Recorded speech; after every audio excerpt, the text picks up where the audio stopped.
Hello again, I'm John Turzak, and this lesson will answer the question of how to make a Ravigote relish, or in this case, it will be a sweet purple onion relish. And I'm going to make three versions of how you can go about and approach making this type of relish. This has a long history of tradition in its preparation in France. It's made with either shallots or onions, or shallots and onions. You can use purple onion, white onion, or shallots, or all three together if you want. And the concept of this relish, or this sauce, or mayonnaise, or dressing, however you want to go about approaching it, is to spice up the food that it's being served with. The ingredients are all here. Purple onion, which I have a half of a purple onion already minced. We're going to use one whole big purple onion for this particular recipe. Some basil, dill, fresh cilantro, chopped garlic, some dry sherry, some capers, scallions, a little bit of red pepper, and some white wine vinegar, and maybe some balsamic vinegar. So I'm going to start by dicing the purple onion, like I did this other half before we... This, of course, is cut in half. This onion is. And I'm not cutting the onion all the way through, as you can see.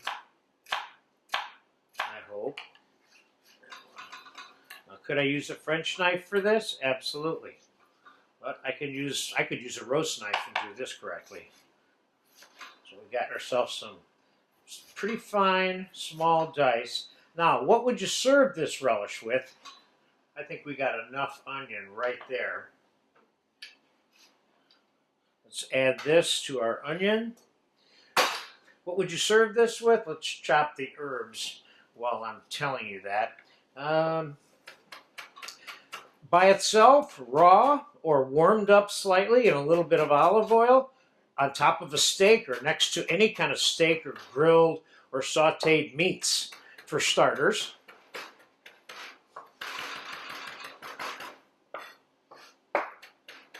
Okay, there's our, we got probably a total of a quarter of a cup or a third of a cup of all three of those mixed herbs together there.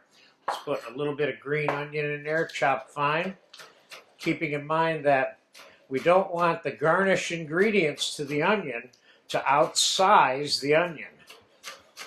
The onion is the primary standout in this relish or dressing, however you end up approaching it. I'm going to show you, like I said, three approaches to this. The first one is going to be a plain, straight, what I would call sweet purple onion relish. Okay, we got a couple of scallions there. Let's put about, one, two, three. Let's put 4 teaspoons of fresh capers in there. Let's put a little bit of fresh red pepper in there for some color.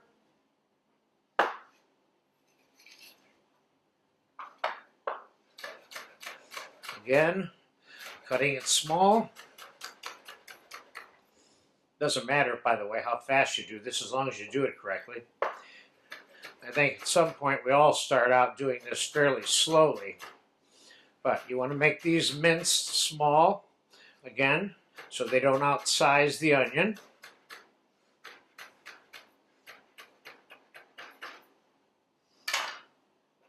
I think I'm going to switch this up to a bigger bowl here.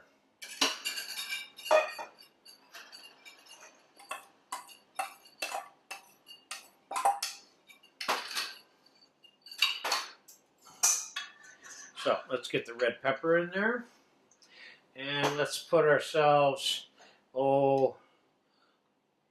let's go 2 heaping teaspoons of fresh chopped garlic there. And now let's put, I have about 3 or 4 tablespoons of dry sherry here. And let's put a little bit of white wine vinegar, a couple of teaspoons here. Do we want this to have a little bite? Yes, we do. And let's put some a couple of tablespoons of extra virgin olive oil in there for starters. And let's put a little bit of fresh ground black pepper in there. And let's put a little bit of salt. Let's put a little bit of sugar, like a half a teaspoon. We want to take the edge off of the sharpness of this. This by itself, you can make this sweeter if you want. You can call this a sweet purple onion relish also, depending on how much sugar you put in it and how sweet your onions are. You could just use straight up white Vidalia onions, which are a lot sweeter than the purples to begin with, if you wanted to. This is a guide for making this, is what I'm giving you. Let's give this a taste.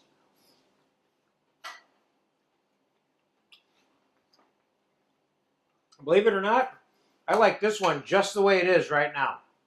Could I put a little more sugar and a little more oil in it? I probably could. So first, let's start by putting this basic Ravigote relish on a plate so we can get a good look at that by itself.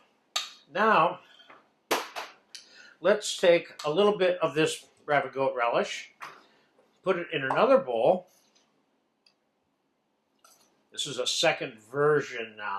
This is an option for you, and this is a way for me to show you that there's more than one way to skin a cat in the case of this particular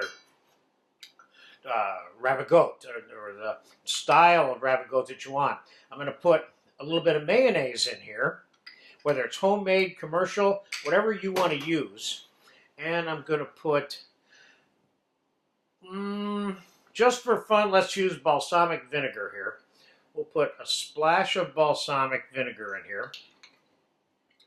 And I'm going to put, a couple of tablespoons of heavy cream in here, maybe 1.5 for starters. And we're going to mix this. What we're making now is like a dressing, or like a Ravigote mayonnaise-ish kind of dressing. I made it a little too watery, so let's put the rest of this mayonnaise in to help tighten it up a little bit.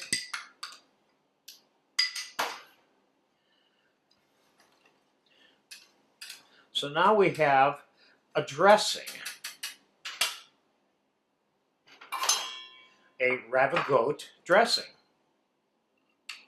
This is another way to do it. Great with cucumbers, cold food, anything that you may put like a remoulade sauce on or anything along those lines. And now let's try another shot with making a straight up vinaigrette almost as a dressing with the Ravigote. Then we'll have a Ravigote vinaigrette. So let's put more olive oil in here. Another 1/4 cup, 3 or 4 tablespoons. Let's put a little bit more white wine vinegar in here. A couple more teaspoons. And then let's give this a mix. Let's taste that while we're at it.